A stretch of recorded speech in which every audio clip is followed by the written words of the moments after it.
सैयदा इकरा एजाज हैदराबाद माहीन एक बहुत ही प्यारी बच्ची थी। वो अपने वालिदैन की इकलौती बेटी थी।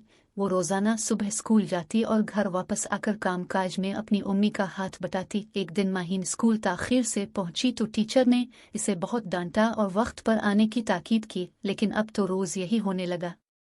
माहीन सबसे आखिर में स्कूल पहुंचती और मिस से खूब डांट खाती, लेकिन असल वजह नहीं बताती थी कि कहीं इसे बहाना ना समझ लिया जाए।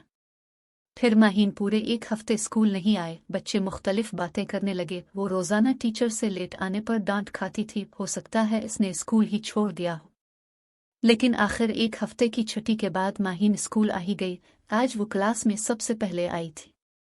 जारी है, टीचर क्लास में दाखिल हुई तो सब बच्चों ने अलिफाटे कर उन्हें सलाम किया। मिस ने सलाम का जवाब दिया और वो माहीन को देखकर चौंक गई। उन्होंने माहीन को अपने पास बुलाया और कहा, वैसे तो तुम रोज़ाना स्कूल देर से आती थी और आज पूरे एक हफ्ते के बाद आई हो। दिल भर गया तुम्हारा छुट्टियों से। मिस गुस्से से उसे डांटे जा रही थी और माहीन की आंखों से आंसू बह रहे थे।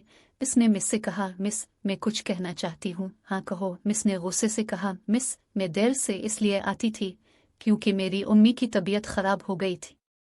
मेरा कोई भाई या बहन नहीं है।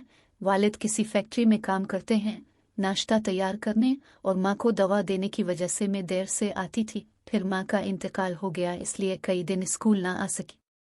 आइंदा हमेशा वक्त पर आया करूंगी क्योंकि अब मैं माँ की खिदमत नहीं कर सकूंगी। माहीन की बातें सुनकर सभी बच्चे अफसोस करने लगे और मिस भी बहुत शर्मिंदा हुई। माहीन ये सब बताकर जोर जोर से रोने लगी।